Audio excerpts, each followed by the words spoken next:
Evangelho segundo Marcos. João Batista. 1. Início do Evangelho de Jesus Cristo, Filho de Deus. Está escrito no profeta Isaías: Eis que envio à tua frente o meu mensageiro, e ele preparará teu caminho. Voz de quem clama no deserto: preparai o caminho do Senhor, endireitai as veredas para ele. Assim veio João, batizando no deserto e pregando um batismo de conversão, para o perdão dos pecados. A Judéia inteira e todos os habitantes de Jerusalém saíam ao seu encontro, e eram batizados no rio Jordão, confessando os seus pecados. João se vestia de pelos de camelo, usava um cinto de couro à cintura e alimentava-se de gafanhotos e mel silvestre. Ela proclamava: depois de mim vem aquele que é mais forte do que eu. Eu nem sou digno de, abaixando-me, desatar a correia de suas sandálias. Eu vos batizei com água. Ele vos batizará com o Espírito Santo. Batismo de Jesus. Naqueles dias, Jesus veio de Nazaré da Galileia e foi batizado por João, no rio Jordão. Logo que saiu da água, viu o céu rasgar-se e o Espírito, como pomba, descer sobre ele. E do céu veio uma voz: Tu és o meu filho amado, em ti está o meu agrado. Jesus no deserto. Logo depois, o Espírito fez sair para o deserto. Lá, durante 40 dias, foi posto à prova por Satanás. E ele convivia com as feras, e os anjos o serviam. Jesus anunciando o reino.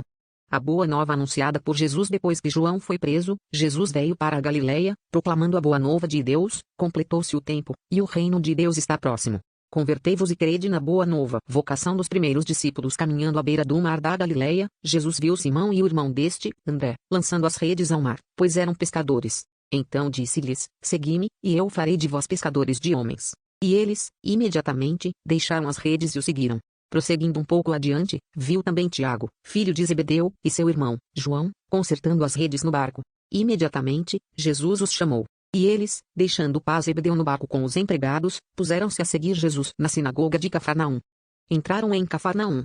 No sábado, Jesus foi à sinagoga e pôs-se a ensinar.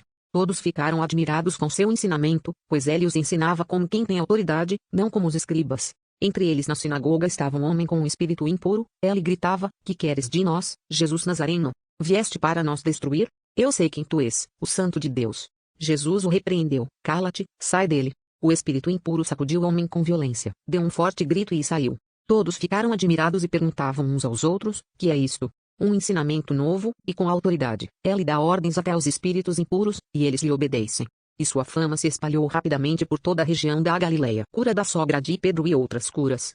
Logo que saíram da sinagoga, foram com Tiago e João para a casa de Simão e André. A sogra de Simão estava de cama, com febre, e logo falaram dela a Jesus.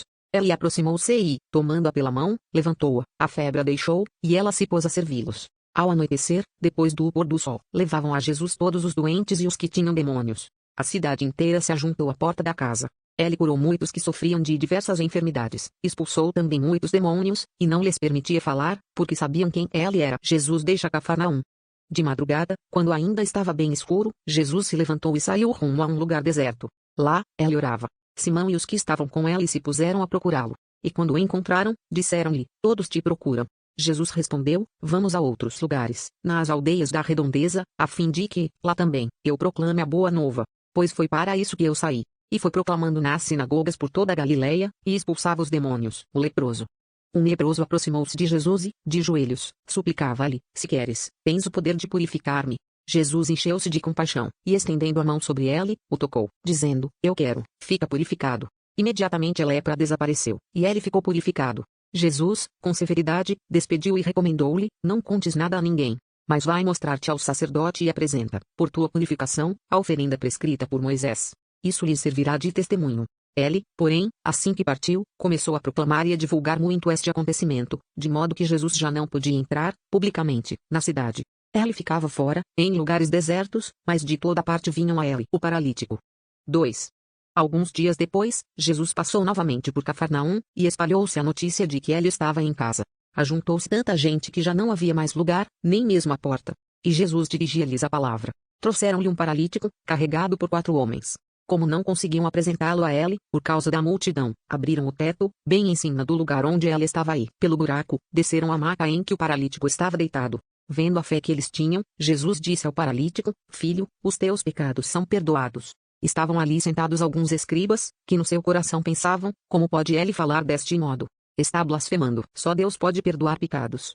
Pelo seu espírito, Jesus logo percebeu que eles assim pensavam e disse-lhes: Por que pensais essas coisas no vosso coração? que é mais fácil, dizer ao paralítico, os teus pecados são perdoados, ou, levanta-te, pega a tua maca e anda. Ora, para que saibais que o Filho do Homem tem na terra poder para perdoar pecados, disse ao paralítico, eu te digo, levanta-te, pega a tua maca e vai para casa. O paralítico se levantou e, à vista de todos, saiu carregando a maca. Todos ficaram admirados e louvavam a Deus dizendo, nunca vimos coisa igual. Vocação de Levi. À mesa com os pecadores outra vez, Jesus saiu para a beira do lago. Toda a multidão ia até ele, e ele os ensinava. Ao passar, viu Levi, o filho de Alfeu, sentado na coletoria de impostos, e disse-lhe, segue-me. Ele se levantou e seguiu-o. Enquanto estava à mesa na casa de Levi, muitos publicanos e pecadores puseram-se à mesa com Jesus e seus discípulos. Pois eram muitos os que o seguiam. Os escribas, que eram fariseus, vendo que ele comia com os pecadores e os publicanos, disseram aos discípulos de Jesus, por que ele come com os publicanos e os pecadores? Tendo ouvido, Jesus respondeu-lhes, não são as pessoas com saúde que precisam de médico, mas as doentes. Não é a justos que vim chamar, mas a pecadores. A questão do jejum. Os discípulos de João e os fariseus estavam jejuando. Vieram então perguntar a Jesus, por que os discípulos de João e os discípulos dos fariseus jejuam, e os teus discípulos não jejuam? Jesus respondeu, acaso os convidados do casamento podem jejuar enquanto o noivo está com eles? Enquanto o noivo está com eles, os convidados não podem jejuar. Dias virão em que o noivo lhe será tirado. Então, naquele dia jejuarão. Ninguém costura remendo de pano novo em roupa velha, senão, o remendo novo repuxa o pano velho, e o rasgão fica maior ainda.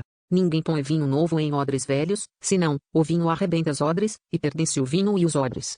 Mas, vinho novo em odres novos, arrancando espigas no sábado. Certo sábado, Jesus estava passando pelas plantações de trigo, e os discípulos começaram a abrir caminho, arrancando espigas. Os fariseus disseram então a Jesus, olha, por que eles fazem no dia de sábado que não é permitido? Ele respondeu, nunca lestes o que fez Davi quando passou necessidade e teve fome, e seus companheiros também?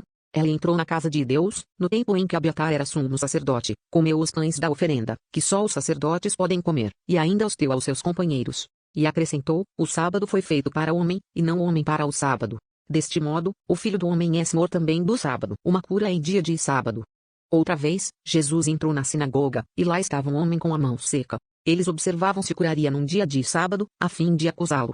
Jesus disse ao homem da mão seca, levanta-te, vem para o meio. E perguntou-lhes, em dia de sábado, o que é permitido, fazer o bem ou fazer o mal, salvar uma vida ou matar? Eles ficaram calados. Passando sobre eles um olhar irado, e entristecido pela dureza de seus corações, disse ao homem, estende a mão. Ela estendeu a mão, que ficou curada. Saindo daí, imediatamente os fariseus, com os herodianos, tomaram a decisão de eliminar Jesus e as multidões. Jesus, então, com seus discípulos, retirou-se em direção ao lago, e uma grande multidão da Galiléia o seguia. Também veio a ele muita gente da Judéia e de Jerusalém, da Tidumeia e de além do Jordão, e até da região de Tiro e Sidônia, porque ouviram dizer quanta coisa ele fazia. Ele disse aos discípulos que providenciassem um barquinho para ele, a fim de que a multidão não o apertasse. Pois, como tivesse curado a muitos, aqueles que tinham doenças se atiravam sobre ele para tocá-lo. E os espíritos impuros, ao vê-lo, caíam a seus pés, gritando, Tu és o Filho de Deus. Mas ele os repreendeu, proibindo que manifestassem quem ele era. Os 12. Jesus subiu a montanha e chamou os que ele quis, e foram a ele. Ele constituiu então 12, para que ficassem com ele e para que os enviasse a anunciar a boa nova, com o poder de expulsar os demônios. Eram, Simão, a quem deu o nome de Pedro, Tiago, o filho de Zebedeu, e João, seu irmão, aos quais deu o nome de Boanerges, que quer dizer filhos do trovão, e ainda André, Filipe, Bartolomeu, Mateus, Tomé, Tiago filho de Alfeu, Tadeu, Simão, o cananeu, e Judas Iscariotes, aquele que o traiu.